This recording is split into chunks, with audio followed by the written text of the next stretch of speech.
Dark nights hide stories that never truly sleep, and among them none shakes the soul more than the haunting cries of Anneliese Michel. Picture a young woman only 23 years of age lying in her bed, gaunt eyes, sunken voice torn apart by screams that sound like they come from something far older, far darker than any human throat could ever produce. Around her, priests clutching crucifixes whisper ancient prayers as if every syllable might hold back a storm of demons pressing in from shadows. Her parents stand broken, watching helplessly, while a war unlike any other rages between body and spirit, mind and mystery. When Anneliese died in 1976, the official report named malnutrition and dehydration. But those who stood beside her swore that medicine alone could not explain the way her voice split into tones no human larynx should manage, or the way she spoke in languages she never studied. Priests claimed she carried within her the very face of evil, that Lucifer and Judas themselves had spoken through her tongue. Doctors called it psychosis, epilepsy, perhaps a tragic spiral of neglected treatment. What truly ended her life was left unanswered, and that silence has echoed ever since, drawing millions into the debate of faith against science, belief against reason. Imagine hearing a recording of her voice. At first, a soft whimper of a young woman, then without warning a guttural roar, sharp, unnatural, chilling. Even skeptics admit such sound claws deep into instinct, making one question whether madness alone can twist sound into something so alien. Now pause and ask yourself if you were there. If you heard her, if you saw her body contort, if you watched her fight unseen forces, would you believe she was simply ill? Or would you believe that something unholy had taken her hostage? This is not a legend carried by rumor. It is a case sealed in court files, bound in medical reports, backed by tape after tape still preserved to this day. Germany watched as church and law collided over her death. Priests charged in a courtroom for homicide, while thousands outside whispered that perhaps they had only failed to save her soul. In that tension between faith and fact, the mystery of Anneliese Michel still breathes terrifyingly alive. Tonight we open her story, not as a tale of simple haunting, but as a battlefield where belief and neglect met head-on, and where a young life became the stage for the most disturbing question of all. Was Anneliese Michel a victim of possession, or was she abandoned to suffering in the name of faith? Stay close, because once we step inside this story, the line between reality and the supernatural will blur, and you may never look at the idea of possession the same way again. They said her screams could rattle windows and make grown men tremble. Yet when neighbors first reported the cries coming from the Michel household in Germany, many dismissed them as outbursts of a troubled young woman. But as nights turned into weeks, whispers grew darker. Those who heard claimed the sound was not of one voice, but many layered together, as if several beings were fighting for control inside a single frail body. It was not only the noise that unsettled, but the rhythm's sudden bursts of fury followed by eerie silences, so heavy they seemed to press against the air itself. Anneliese had been diagnosed with epilepsy years earlier, and had sought medical help time and again. Doctors prescribed treatments, yet her condition only worsened. She began seeing terrifying visions, faces of demonic creatures that mocked her from corners, shadows that twisted into grotesque forms whenever she prayed. Science called it hallucination, a symptom of her illness. But to her devout Catholic family, those visions were proof that something more sinister was clawing into her life. They turned to the church, desperate for help where medicine had failed. Priests were cautious at first. The church in that era had strict rules about exorcism and demanded undeniable evidence before approval. Yet Anneliese displayed signs that even seasoned clergymen could not easily explain. She recoiled violently at sacred objects, shrieked at holy water, and tore rosaries apart with unnatural strength. More disturbingly, she began speaking of knowledge she could not have possessed, historical details, and obscure theological arguments spilling from her lips in languages she had never studied. Witnesses claimed it was not her voice at all, but something ancient pouring through her. The Michel household transformed into a battlefield. Friends and relatives described nights filled with banging walls, growls echoing, G through rooms, and Anneliese herself dropping to the floor in fits of rage, tearing at her own skin, as if she wished to rid herself of what had taken hold. Her body grew weaker, yet the intensity of her outbursts only grew stronger. It was as though two forces battled inside her, one tearing her down from within the other, clinging desperately to what remained of her soul. By this point, doctors urged continued treatment, but the family felt abandoned by medicine. Their faith told them that no drug could silence what lived inside their daughter. And so they pressed harder against the hesitation of the church, demanding an exorcism, believing it to be her only salvation. The case of Anneliese Michel was no longer confined to one household. It was fast becoming a clash between two worlds that could not agree. Was she a patient slipping further into psychosis? Or was she the vessel of something far darker that modern science refused to acknowledge?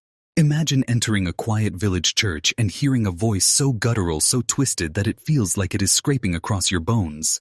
That was what priests reported when they first met Anneliese during blessings and prayers. The voice that emerged from her did not resemble that of a young woman. It was deep, fractured, carrying tones of rage and mockery, layered like multiple entities speaking at once. Even hardened clergymen who had performed countless rites admitted to feeling an unnatural chill when she began to speak. These encounters forced the church to act more seriously. Priests began documenting her behavior, keeping notes and recording tapes that later became infamous.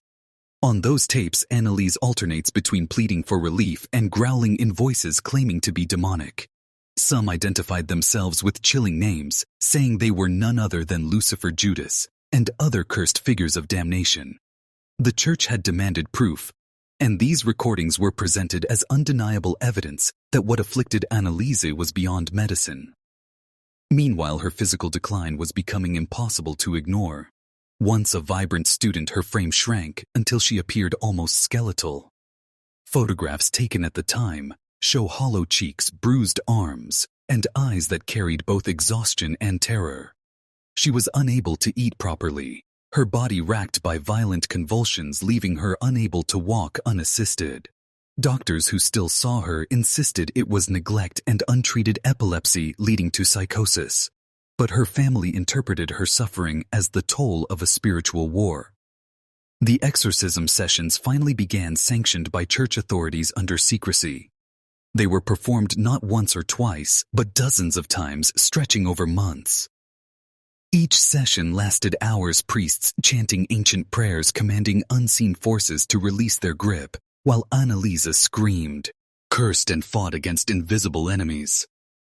Those who were present claimed that during these rituals her strength surged unnaturally, allowing her to throw off grown men who attempted to restrain her. At the same time, recordings captured her switching between voices as if entire personalities lived inside her. She would sometimes speak gently, begging God for mercy, before her face twisted, and another voice erupted, mocking the priests, daring them to continue. These sessions were both terrifying and exhausting, leaving her weaker after each one.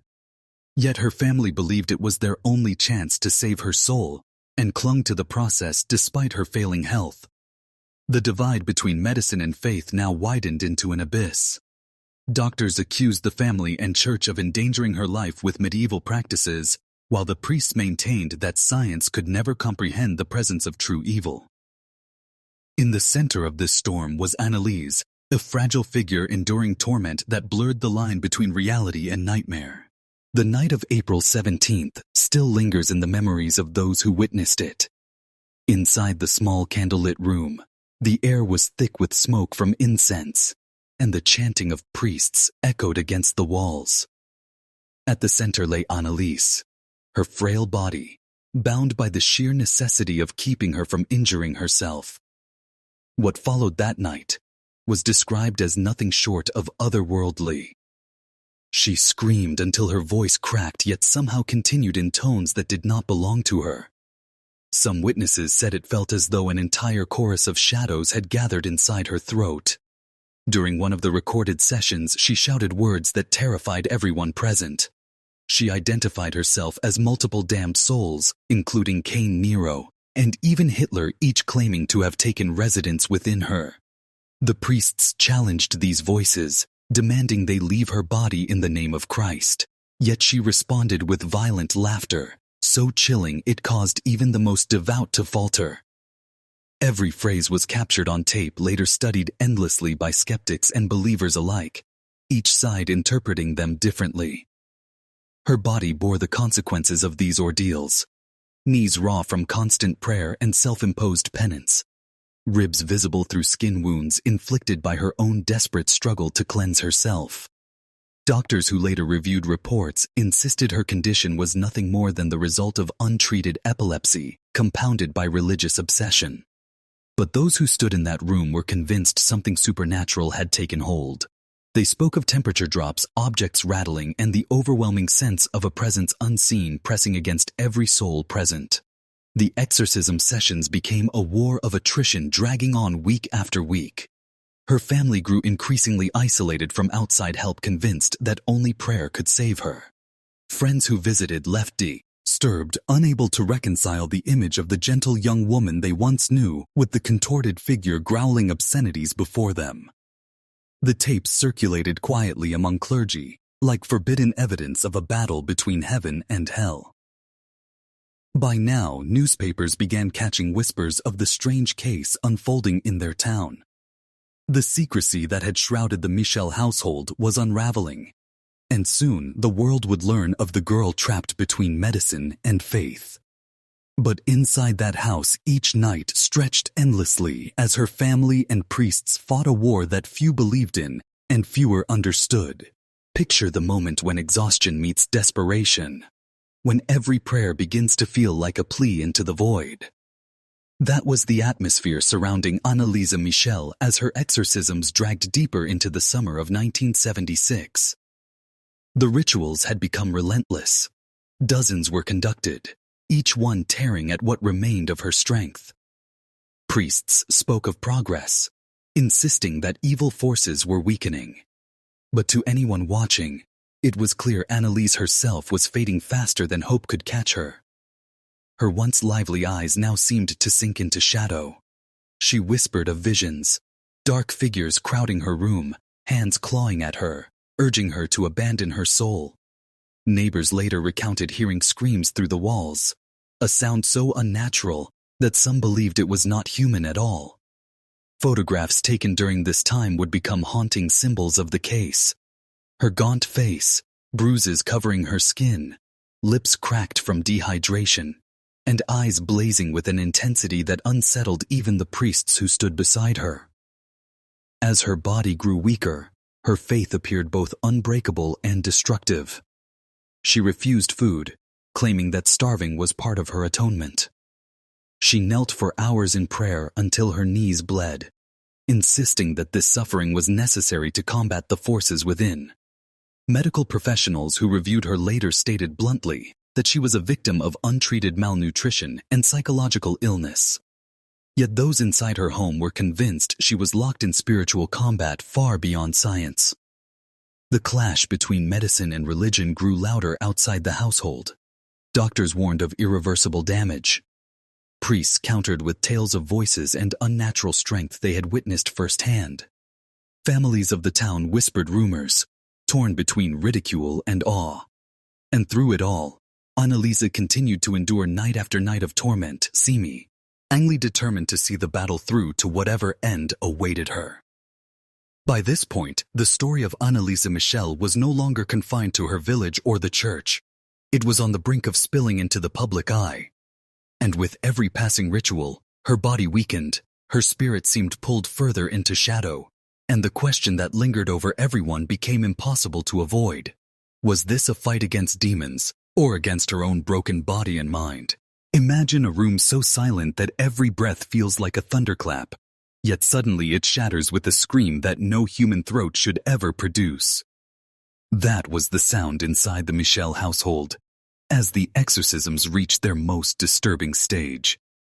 The tapes recorded during these nights reveal voices so guttural and layered that experts later debated whether they were evidence of possession or the breakdown of a tortured mind. Still, to the family and priests present, there was no question. They believed evil was clawing through their daughter's body. By now, Anneliese had endured over 60 rituals. Her frame was skeletal, her voice ragged, and her skin marked with wounds both self-inflicted and accidental. Yet she persisted, insisting that her suffering served a higher purpose. Witnesses claim she begged priests to continue, even as her strength slipped away.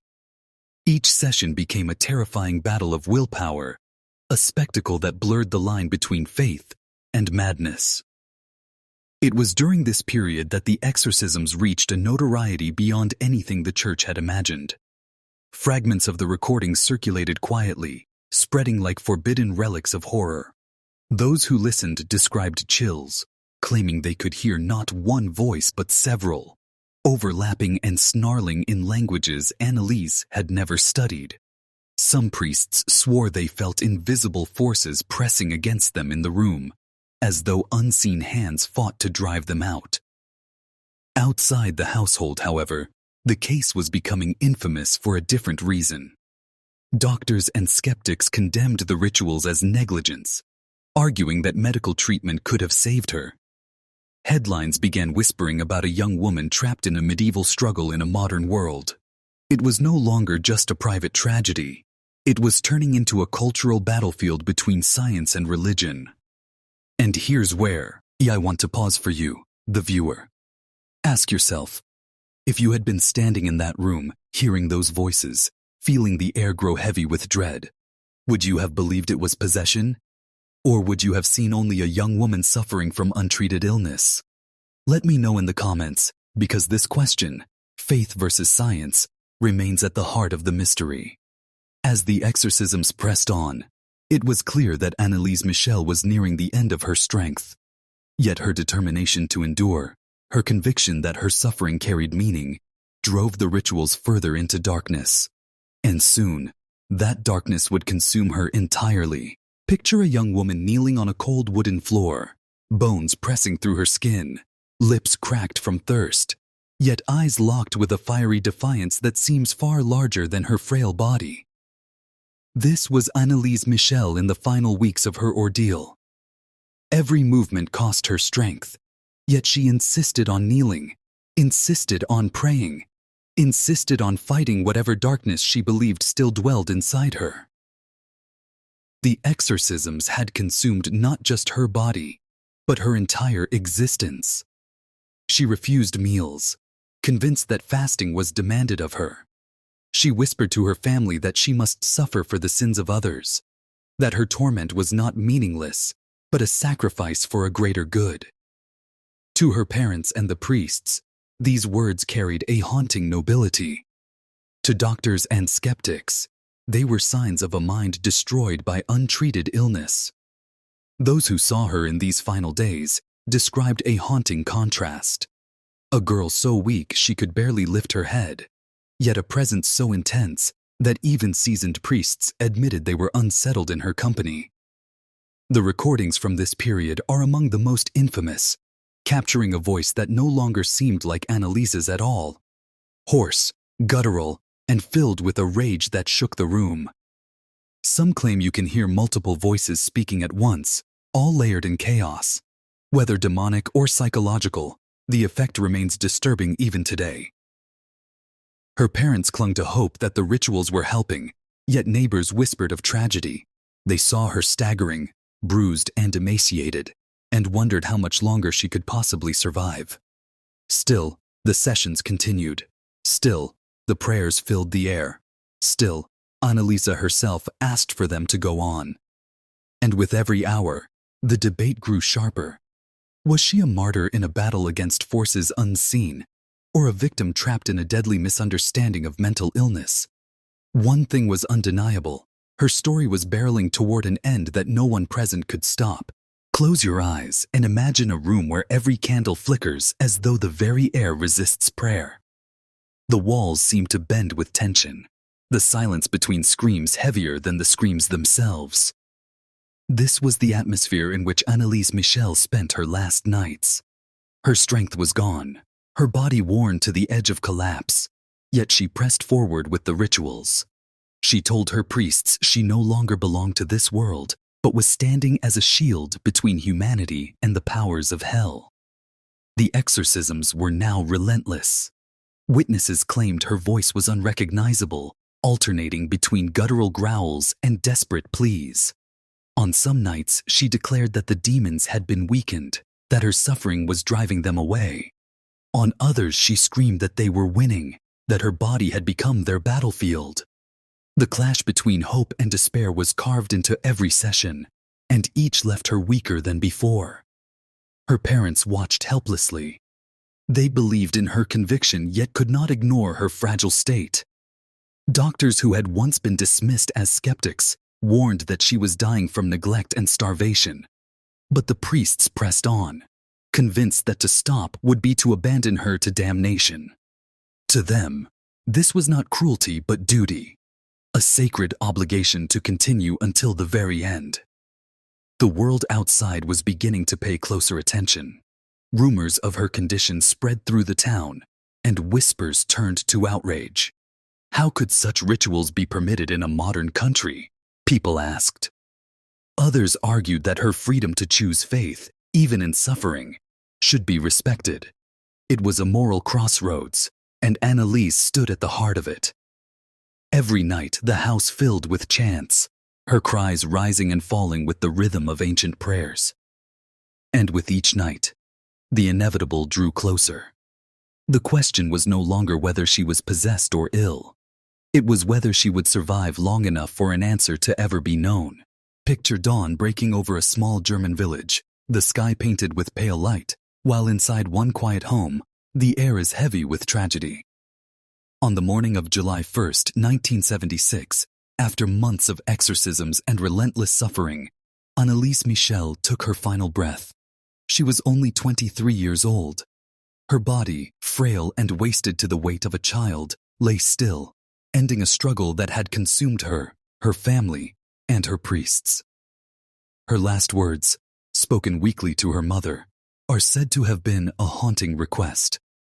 "Mother, I'm afraid." Those who loved her believed she had endured unimaginable torment for the sake of others. To them, she was a martyr who had fought to the end against forces unseen. But when the news reached the outside world, the reaction was far less sympathetic. The public was horrified. Here was a young woman in modern Europe, dead after more than 60 exorcisms, without medical care, her body ravaged by malnutrition and exhaustion. Authorities quickly stepped in, and what had been a private battle between faith and darkness exploded into a courtroom drama. Her parents and the two priests were charged with negligent homicide, accused of letting superstition override reason, of abandoning medical treatment in favor of ritual. The trial that followed drew international attention. Photographs of Anneliese, before and after her ordeal, circulated widely. Images of a bright, smiling student contrasted with the emaciated figure she became. The contrast was unbearable, fueling outrage and sorrow in equal measure. Some saw a cautionary tale of religious extremism. Others saw proof that the spiritual realm still held terrifying power. Inside the courtroom, the central question burned. Was Anneliese Michel a victim of possession or of neglect? Priests defended their choices by citing her unwavering insistence on the rituals. Doctors testified that epilepsy and psychosis explained everything. The jury was left to sift through competing narratives, faith against science, belief against evidence. Her death did not end the debate. It ignited it. Anneliese's grave soon became a site of pilgrimage, drawing those who believed she had been chosen for a higher purpose. Skeptics, meanwhile, called her story a tragedy of untreated illness. The world, divided, looked on in fascination and horror. And as the courtroom wrestled with its verdict, one thing was certain. The mystery of Anneliese Michel had crossed from whispers in a village to headlines around the globe. Imagine standing at the edge of Anneliese Michel's grave today. The air is still, the grass grows thick, and the silence feels almost alive. Visitors come from across the world, some to pray, some to weep, and others simply to stare at the stone and wonder what truth lies buried beneath it. Was she a woman consumed by illness, abandoned by medicine when she needed it most? Or was she a chosen soul who carried a burden far greater than any human should bear? The case remains one of the most polarizing in modern history. In the courtroom, her parents and priests were convicted of negligent homicide, yet their sentences were light compared to the weight of the debate they had unleashed. Faith against science, conviction against evidence, suffering against salvation. No verdict could silence those questions, and decades later, they still burn as fiercely as ever. Her story has inspired books, films, documentaries, and endless debates. Some hold her up as a saint, a martyr who gave her life fighting forces beyond comprehension. Others insist her death was a preventable tragedy, the result of a clash between outdated superstition and ignored medicine. And then there are those caught in the middle, who feel the unease of never truly knowing, trapped in the space between explanation and mystery. What makes the story of Anneliese Michel endure is not simply her suffering, but what it forces us to confront about ourselves. How far will we go to defend what we believe? At what point does faith become dangerous? And how do we draw the line between spiritual truth and human responsibility? These are questions that linger long after the trial ended, questions that echo every time someone dares to whisper her name. But now, I'll turn it over to you. What do you believe happened to Anneliese Michel? Was she possessed, a martyr of faith, or was she a victim of untreated illness and neglect? Drop your thoughts in the comments below. I read every one of them. And if this story gripped you, if you felt the chills as much as I did while uncovering it, make sure to hit that like button, subscribe to Black Thread Mysteries, and ring the bell so you never miss the next descent into the shadows of history's darkest secrets. Because remember, every mystery hides more than one truth. And sometimes, the scariest thing of all is realizing we may never know which one is real.